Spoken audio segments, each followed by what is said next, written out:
de ce que nous voyons sur le terrain, il y a un besoin.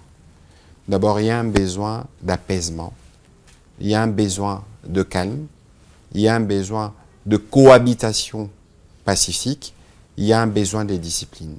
Et pour ce qui concerne le gouvernement, à travers les ministères notamment de l'Intérieur ou de la Défense, des dispositions sont prises, mais pour ce qui nous concerne, c'est une invitation que nous faisons aux uns et aux autres de considérer que nous devons ensemble vivre en communauté, quelle que soit l'origine des uns des autres.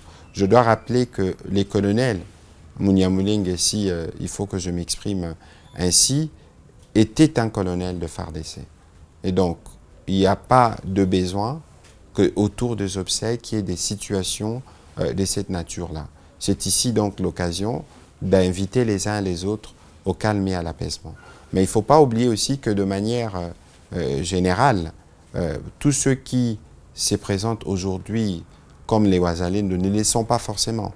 Parce que les Ouazalendo, c'est d'abord un esprit patriotique, un esprit de défense des intérêts de la patrie. Ce n'est pas un esprit de désordre, comme on a pu l'observer dans certains coins, et qui nécessite, à mon avis, une forme d'action qui est déjà menée pour nous assurer que tous ceux qui se présentent comme tels sont ceux qui répondent justement au profil qu'il faut dans les contextes actuels pour faire face aux difficultés que nous avons.